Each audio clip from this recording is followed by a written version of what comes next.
Hey, August West from the chat room. Hi there. Can you hear me good? I do. I can. Yeah. Thank you so much. Okay, this is the thing. I mean, to all these people that are comparing Bernie to Ralph Nader, there's no way that he's Ralph Nader. I mean, he has millions of people that are supporting him. I know you said yesterday you would think he would split the Democratic vote, and I agree with you on everything else, but on that one, I don't really see it that way because Trump and Hillary, they're the Republicans in this race. They will be splitting the vote. Right, but you and I know that. You and I know that because we actually listen to the things Hillary Clinton says. We look at who she's bringing on board as her advisors. We look at the people she's surrounding herself with. Most, sadly, don't. We are a really lazy nation of both news consumers and, as we're learning, journalists. The journalists aren't journalists at all, but news readers who, if somebody tells them, John Ralston says, hey, they were throwing chairs, they're like, hey, they were throwing chairs. Doesn't matter that there's no proof to back up the claims. They're going with the hyperbole that comes down on the Clinton supporters and that comes down on the Sanders supporters and props up the Clinton supporters. Most Americans do not pay attention. The media is telling them Hillary Clinton's a progressive, and they go, "What's the problem? Hillary Clinton's a progressive. If Bernie doesn't win, you just vote for Hillary," without understanding the ramifications. Excuse me, Nicole? Yes. All right. Millions of people support Bernie. We know that. And Bernie people are aware. And everybody will agree that Bernie supporters are more informed than Hillary supporters and probably any other candidate supporters. So Bernie people, in my opinion, most of them, will never support Hillary Clinton. They will either vote for somebody else, Jill Stein, which I wouldn't do, or not vote, which I'm not sure anymore. Because, well, you have to vote in the down ticket races because what we do need is a progressive Congress. Well, the candidates in New York City, where I live, on the down ticket, are not progressive. Well, that's so. You know what I'm saying? They're all in for Hillary Clinton. If they were progressives, I'd go out there immediately and vote for them, but they're not.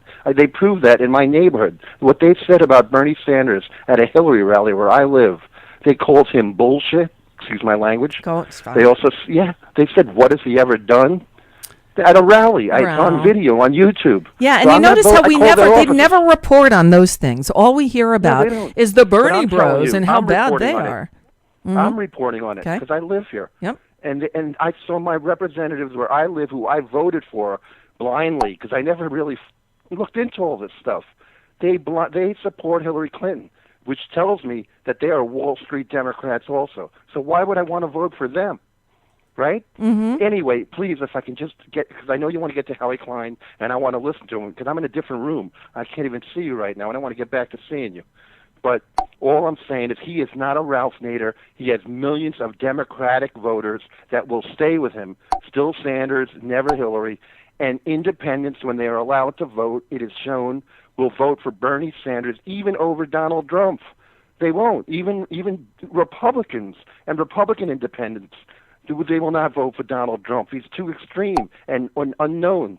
And as you said, Trump and Hillary are the most unfavorable candidates that have ever run for president. Bernie Sanders, even to Republicans, is likable, favorable, and genuine. And well, you hear Bob Ney on with me 2 or 3 times a week. Bob Ney is a Republican. He will never say it, and I won't ask him straight out because, frankly, we do have a secret ballot in this country. But I have no reason to doubt that Bob Ney is voting for Bernie Sanders. To me, it is very apparent, as are most reasonable thinking people. That's right, and most reasonable, and there.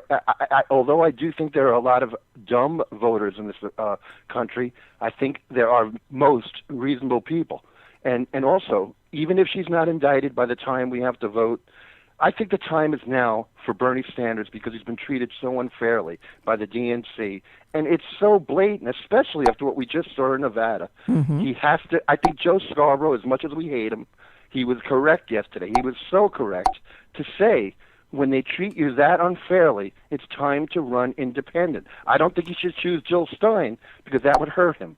He should maybe find somebody else that is willing to run with him as an independent from the Democratic Party who's a progressive. Somebody who's brave enough to do so. Not Jill Stein, though. She will not help him. No, she won't help. But him. I think he can win as an independent and I'm getting old. I can't wait 4 or 8 more years. I want it to happen now. And the only way that's going to happen is if he runs independent. He has all of us, all Bernie voters. He can sway Hillary voters because stuff's going to come out about her, whether she gets indicted or not, or whether the FBI releases it or not. Maybe they will vote for Bernie, Hillary voters, but we will not vote. Well, for, I wouldn't be so and if sure Hillary of is the that. nominee, I we wouldn't will be not so vote sure of for that. her. Well, But she's going to lose either way. She will. With I or believe without she our will. votes. Yep. She's going to lose. If she's the nominee, she's going to lose. All right. Even with our support. Well, I think you're right. Sadly, I do. Well, that's one. Yep. I'm sorry. Okay, I got to That's why run. I'm not right. Thank you so much, Nicole. Okay. Love you. All right. Thank you. Bye. Bye-bye. Yeah, and see, this is why I wanted to take calls today. The Democratic Party, once again, is not listening to the people. They're not hearing what we're saying very loudly. There's too much at risk here. Hillary Clinton is going to have a really, really, really tough fight. I don't think she can beat Donald Trump. I don't think she can fight him at his own game. I think she is going to go down in flames if it's Hillary Clinton versus Donald Trump. He has no moral compass. I don't think she really does either. But she can't fight him on his own terms. He plays a completely different game. The Clintons have their game. The Trumps have another game. We don't want a game. We want people to, be taken care of, to take care of others, to work together, not against one another. We are in a dilemma, and I think things are going to get stranger before they get clearer. Oh boy, it's an exciting time. It's a stressful time. All right, we'll take a break. Come back on the other side with Howie Klein, whose latest piece, I don't even think it's posted yet at downwithtyranny.com. It goes